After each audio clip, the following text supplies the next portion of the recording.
Hi, so what we're going to do here is look at quantum GIS and an exercise which brings a textbook exercise into the digital domain. What I'm going to start off with is show you the three websites where you might like to direct your students to in order to collect the data. The first being the Bureau of Meteorology website.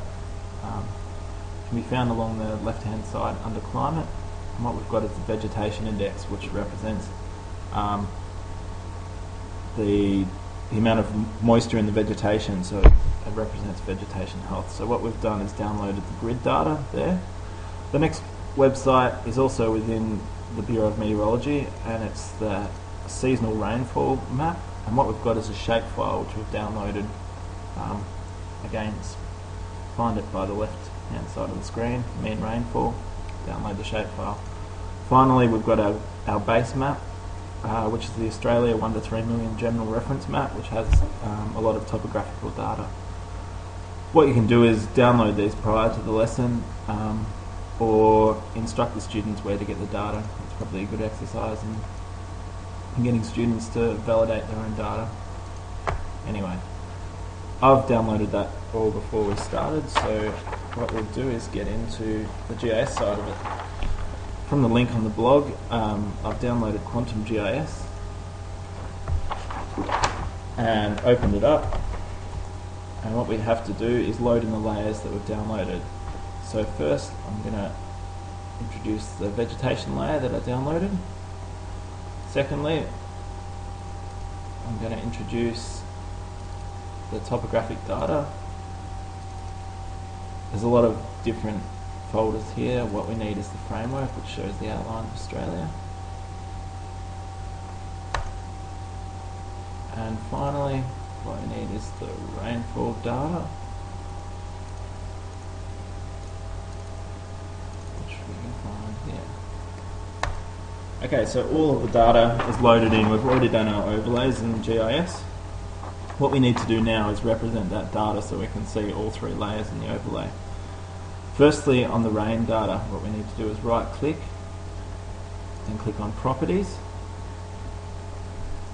Click on symbology, which is the way that the layer is represented in the GIS. And what we need to do is go to graduate simple, grid code. This is the sort of stuff that you could put on the project sheet because it's a little bit more technical, and the students might have a little bit of trouble getting used to it. But in a year 11 or 12 class, you might like to use it as a major project or a group exercise, and they can work through the steps using the help file. So what we've done there is segregated the rainfall data up, the annual rainfall, into 20 different classes, which will be represented on the map. So the most blue representing the highest rainfall in Australia. So if I click OK there, what we've got on the map is our top layer showing the rainfall data. What we also need to do is make that 50% transparent, so we're imitating that tissue paper that they describe in the textbook exercise. The next thing we need to do is the vegetation layer, which is a raster image.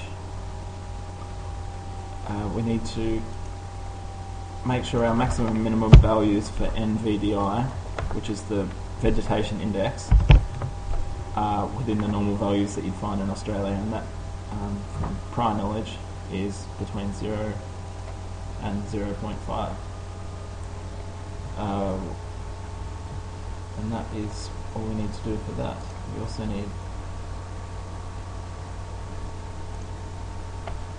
press enter. Okay, so now we have a transparent layer showing rainfall and a transparent layer showing vegetation, and we also have our base map, so students will be able to use this. If I just put it to the top by dragging and dropping, it now becomes the prominent layer, so we can use the state outlines to locate certain features on the map. What we can also do from here, as I was saying with the VCE exercise, is use spatial analysis, which is in vector analysis tools, and we can get basic statistics from this. So look at areas where there is high rainfall and low vegetation, or low vegetation and high rainfall, and then create a separate layer on the left-hand side here showing those areas. So that might develop further inquiry for the students. I'm not going to do that today because it's a little bit more of a lengthy task, but what I would expect you to do in this exercise is use the drag and scroll functions and start looking at some of the areas where there is a high rainfall or a very low rainfall, as is the case in Mildura, but actually quite a lot of vegetation. See this darker patch here? And you can ask students why they think that might be, and obviously around Mildura there's a significant amount of irrigation. The paper-based exercise also specifies that you need to include bolts, which is border, orientation, legend, title, scale and source. Quantum GIS has options in the map production part to include all of those factors. So when students are building their final map, they can go on and do that. It's also probably worth noting that the scale and the coordinates, this is the latitude and longitude, and the scale of the zoom are down the bottom here, which you'll find useful in describing how far away people are, and so forth. And that's pretty much it. Thanks for listening.